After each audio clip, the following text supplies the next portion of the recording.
with the other three deviant theories in just a second as well. All right, so we got to this one yesterday, labeling a mental illness, right? And so we're talking about this guy named Thomas Shaz, and I believe it's Szaszz, is how his name's spelled. Could be a mistake on that, but he says that we should get rid of the concept of mental illnesses altogether.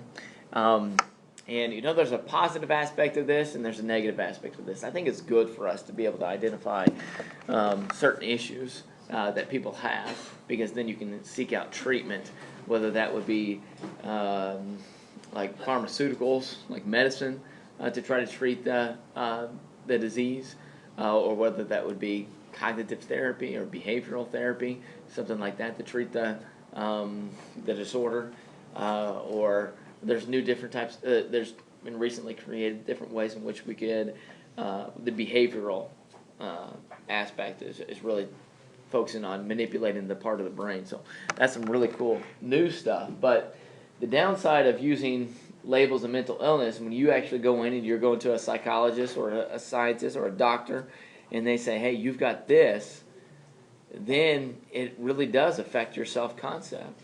Let's take ADD for example. Some of us, we are self-labeling ourselves with ADD, like ADHD, right? We haven't been to a doctor.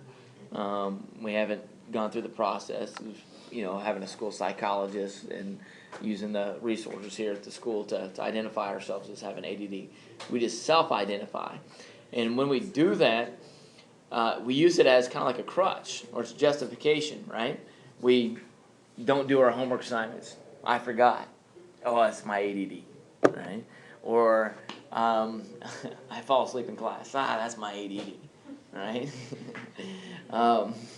So all of those things, we use it as an excuse for undisciplined, irresponsible type of behavior. And so that's what he's saying when he talks about like depression or whatever else it may be. You could just say, go through life, well, you're looking for ways to say that this is attributed to my disorder. Okay, I believe he did a little bit of an experiment. Shaz did, and what he did was he took individuals and he put them in like normal individuals, and he submitted them to a psychiatric ward. They had no problems with them. Okay. He wanted to see how long it would take the psychologists, psychiatrists, the medical professionals at this psych ward. He wanted to see how long it would take them to identify them as being normal people.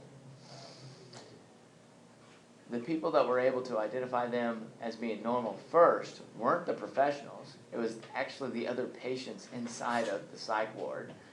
They were quicker to identify them as being normal than the professionals. The professionals, everything that they did, they analyze it in a way that says, hey, that's associated with their disorder. It would be something normal, but they'd spin it so that it would make it attributable to the diagnosis that they were fakely given that way. Okay, so we've got to be really careful with that. And sometimes this is applicable to other aspects of life. Say for example, in education, it happens all the time. One thing that we do as teachers is we go down to the teachers' lounge and we talk, right? And some of the teachers that teach sophomores, juniors, and senior classes, they want to talk to the freshman teachers. And they want to know, who should we watch out for, especially at the beginning of the semester, right? Who are the students that have issues? Because if they can do that, then they think that they can anticipate and get in front of the issues, right, and resolve it before they get out of hand. But the problem with that is, if we would go ahead, if I teach, global cultures, and I tell all these other teachers, and I say, hey, you got to watch out for this, and this person, then that kid could be sitting in class, and he could be doing nothing, right?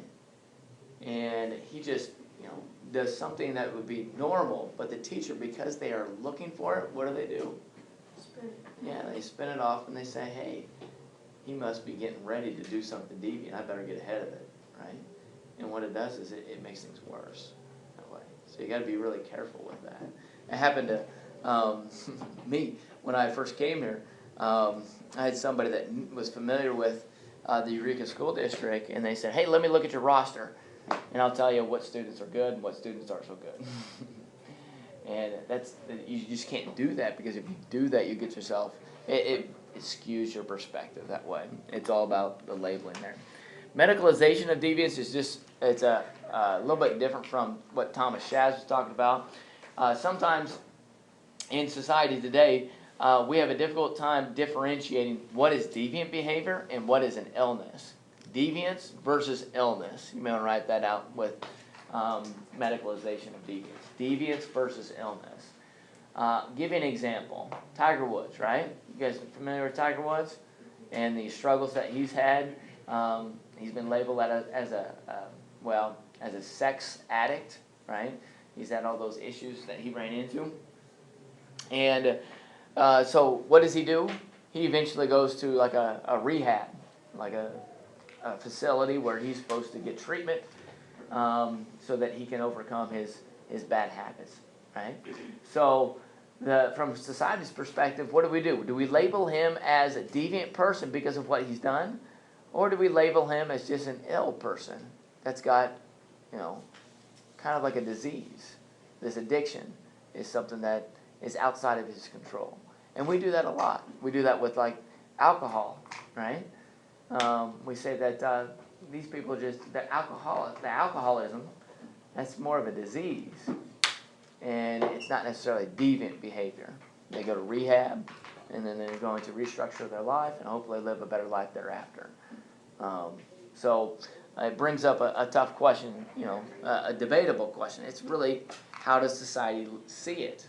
Are these people deviant people or are they not? So, you can look at, who's that guy that was on 2.5 Men?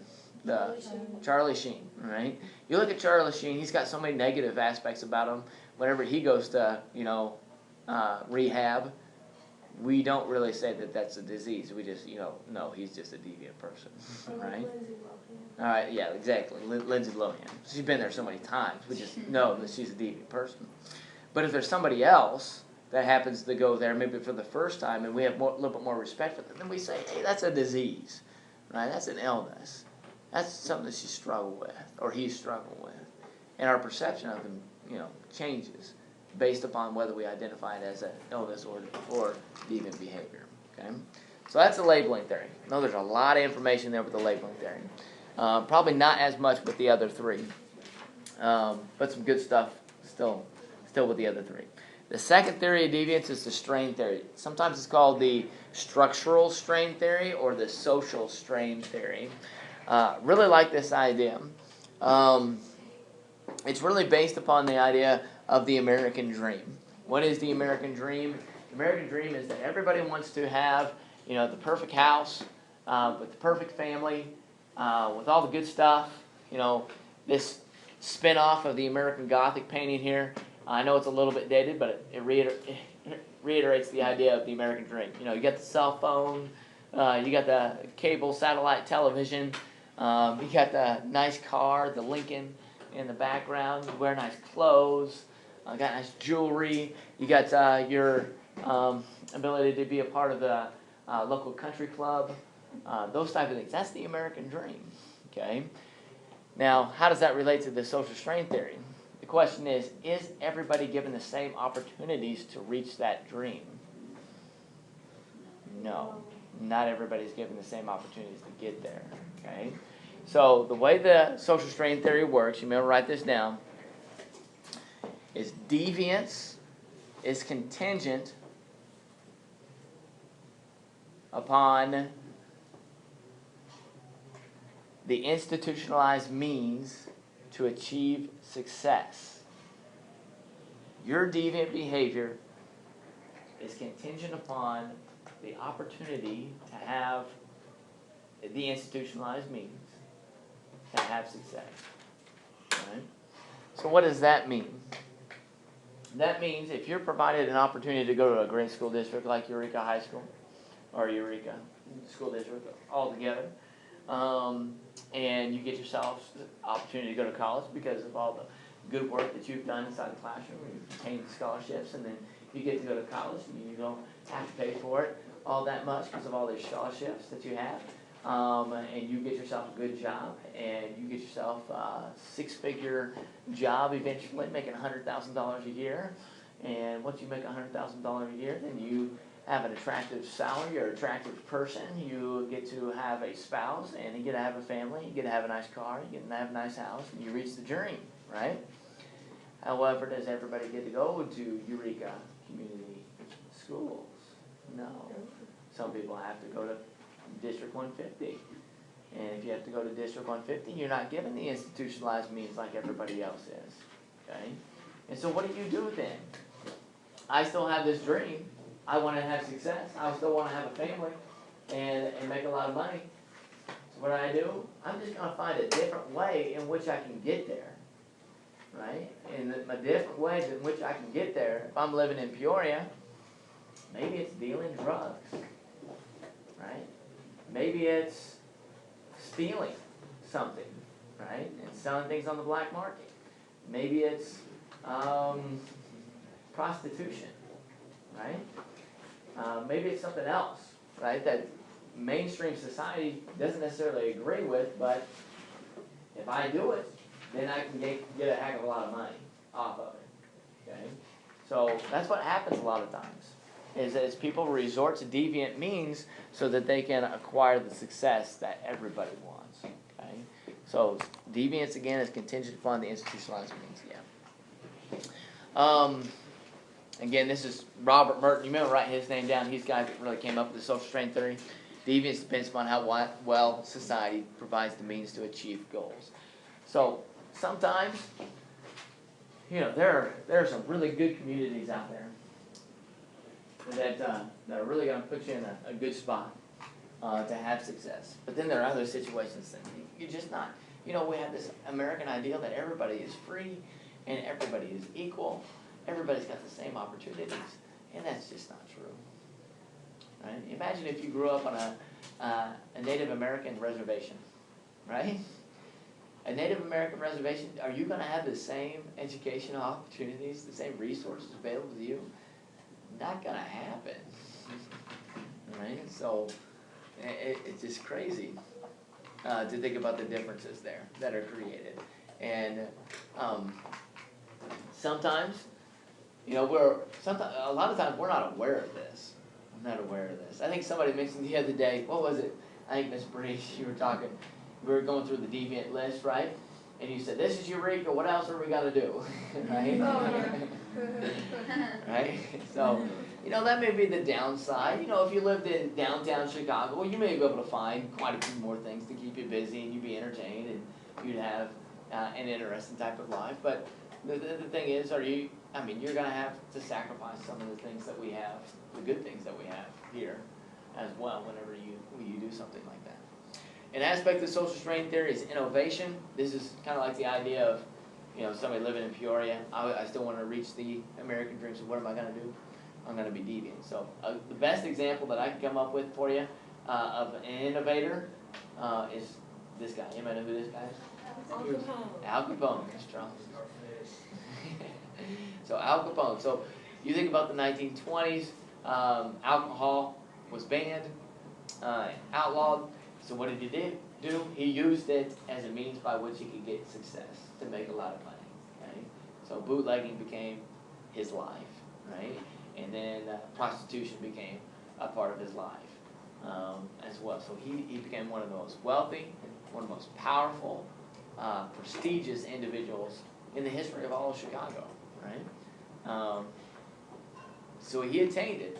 He may have been labeled a deviant, but he attained those things, okay? Another option that you have with the social strain theory is retreatism. If you're not going to innovate, you realize that the social structure that you're born into is not an advantageous type of environment. So what do? I can't change the social structure. I'm not going to be, deviant like Al Capone. I'm not going to innovate. I'm just going to give up, right? So I become a street bum, right? I live life that way, okay? So that happens often. Another way is rebellion. I'm going to rebel against the social structure. And a great example would be when we talk about culture, the counterculture movement. You write that down with rebellion. With the hippies, every aspect of mainstream society, because I can't achieve the success that I want to, then I'm going to try to restructure it. So instead of living in families, I'm going to live in a commune, right? Instead of consuming all the foods that most people consume, I'm going to do something different. I'm only going to consume certain aspects of certain types of meat or certain types of vegetables. I'm just going to be different altogether, okay? That's what they're going to rebel against society. Okay? All right, so that's the second theory. The third theory is the differential association theory, third theory of deviance. And with this theory, it says learning any social pattern, good or bad, is a social process that takes place in groups. Right, so this emphasizes group influence, whether you're going to be deviant or not.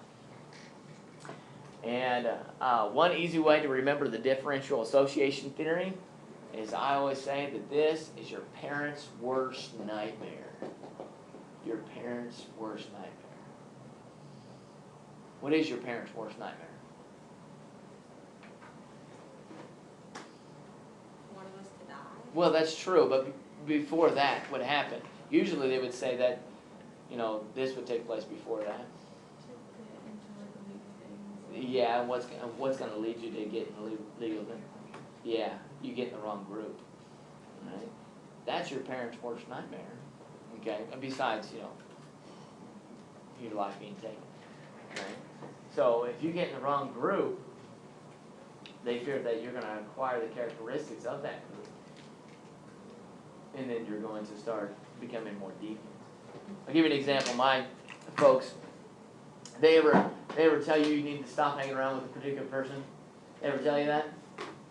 My folks did. This guy was a couple years older than I was. Went to school, really small school, high school, and I hate riding the bus home. I lived outside of town. It took like an hour to get home on the bus, and so anytime I got a chance to get a ride from somebody, I would. So this guy didn't live too far from us. He's a couple years older than I was. Had a car, and so we play ball together. Anytime that I had a chance to ride home with him, instead of waiting for the bus or waiting for a ride, I would. And my parents would say, every time you hang around with him, you got like a chip on your shoulder. You got this bad attitude, and we really don't want you, spending so much time with him that way, right? And that was their fear, is the differential association theory, that I was acquiring bad characteristics because I was spending so much time with this guy. But he ended up getting the last laugh. He ended up marrying my older sister, so they have to put up with him a little bit more often now. Yep. What was the point? Groups. Yeah. Prom's coming up, and the differential association theory is kind of associated with that as well. There's a number of things, deviant things, that are kind of associated with prom. And sometimes, we call it the disinhibitory effect as well. Kind of relates to the differential association theory. Meaning that you've acquired knowledge of what is deviant and what isn't deviant. You go through the DARE program. Everybody goes through the DARE program. Everybody learns what is right, what is wrong, certain drugs and alcohol, those type of things. But then you get to something like this, and then you look around on that particular scenario, and you see people that have also gone through the DARE program, and they know what you know, but then they go ahead and do the deviant thing, drink alcohol, whatever it may be, and you say, well, if they're drinking alcohol, and they've been through the exact same thing that I have, then I guess it's all right for me to do it as well, right? And it really works whenever it's a sibling, right? If a sibling does it, then it really justifies, you doing it as well, right? The disinhibitory effect. It's an aspect of differential association theory. All right, the last theory. We're going to get through this one because I got a good story to tell this one. The control theory. Does deviant behavior ever tempt you? Are you ever tempted just to do something? Steal something? Man, that would just be real easy just to walk out of here with that. Or, man, I'd just really like to say this thing, to that person. Just go off on them, Or, say this really bad idea, bad things. I'd really like to say that right now, But it's going through your head, you're processing it, you're tempted to do it, but then you're like, no, I can't do it, right? I can't do it. The reason why you can't do it is because of social control, right? It's the expectations of others around you that dictates your behavior, right? And some of us are more aware of social control than others, right? Some of us have more peers, more people of an authoritative position, or parents, or teachers, or coaches, or whatever else there may be. But they play a big role in our lives, and they keep us from being deviant people. However, some of us don't have those things. We don't have peers that keep us in line. We don't have parents to keep us in line. And so it's just a free-for-all, right? There's no social control. We don't care, right? Because there's nobody else to look down on us that way, okay? So there's 4 aspects. Travis Hershey's the guy associated with this particular theory. He says there's 4 components associated with the control theory. The first one is attachment. It says that strong social attachments encourage conformity. Conformity. Strong social attachments. So that may be social attachments with your peer groups, strong social attachments with your parents, with your siblings, or with somebody else outside of your family and your peer group. If you have those strong social attachments, then you're less likely to be deviant. So we don't like to see loners, right? People that are alone, cut off from everybody else, those are the ones that we have to be concerned with. Those are the ones that, are more likely to be deviant. Weak relationships in family, peer groups, and school leads to deviance. And that's one thing that we got to consider concerning like social media. What you think is a strong relationship that you have with somebody else through the medium of social media is really not a strong relationship. It's a relationship that's kind of it's smoke and mirrors, right? It's not an authentic relationship. And that's a problem, right? So it leads to more deviant behavior. The second aspect is commitment. Can you just say Weak relationships and family, first peer one. groups encourage. The first one is deviance. Okay. I'm sorry, strong social attachment encourage conformity. Yeah. This one, weak relationships lead to deviance. Leads to deviance. The second aspect component is commitment. The more you committed to something, the less deviant you're going to be. Like this young woman here, she's got a scholarship to go to school. Is she likely to do deviant things on the college campus that would put her scholarship at risk? No, she's not likely. She's committed to doing something. Okay, she wants that degree so she can get a good job. This guy over here, he doesn't have a job, doesn't have a girlfriend, doesn't have much reason to get up in the morning. Is he likely to be deviant? Yeah, very deviant. Okay. Involvement. The more involved you are, the less deviant you are likely to be. The less involved you are, the more deviant you're likely to be. We used to have this list. Mr. Green's, dad put it together for us a few years ago. We took a list of all the high school students to track them, all the activities to get involved with. And those people that are not involved in activities, those are the ones that we're supposed to watch out for and try to get them involved in something. If there's statistics that you get involved, you're less likely to be deviant. You're more likely to finish high school. If you aren't involved, you're less likely to finish high school. And belief, the last one, theologically, religiously.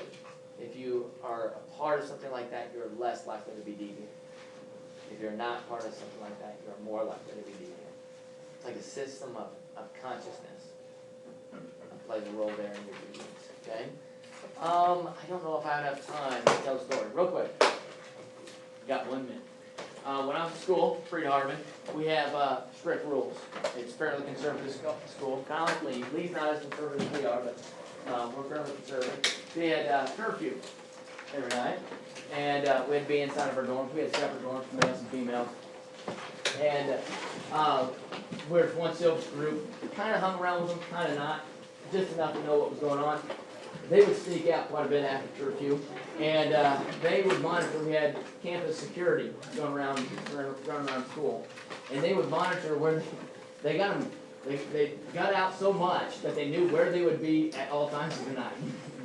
And so they were able to sneak out. We had this large auditorium in the middle of of campus. It was for chapel purposes. It was seated about 2,000, 3,000 people.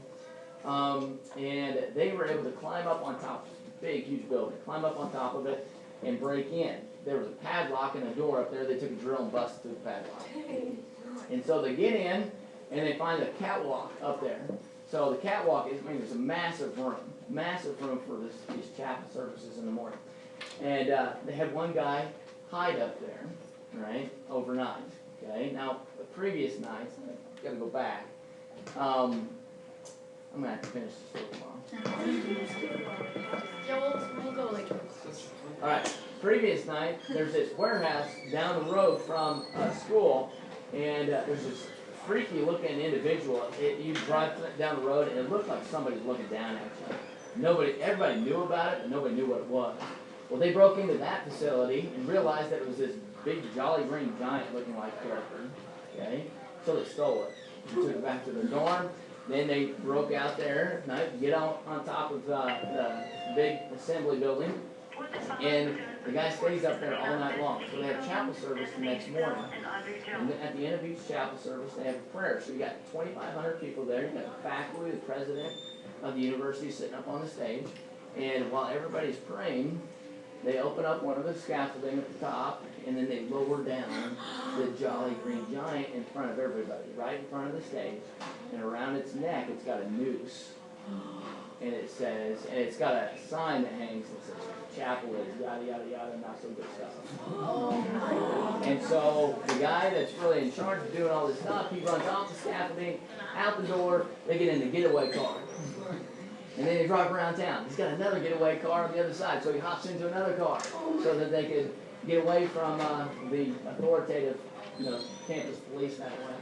So it took them weeks to find out who did it. And they finally tracked it down, and they narrowed it down to like 3 or 4 guys, and they were going to pick them all out. One guy was in charge of it. And he ended up saying, hey, it was me. I'll tell you why he did it after we get it back tomorrow, okay? Why would you go to Wait, what's a noose? a noose is like Hang yourself. yeah. There was something my sister was over there.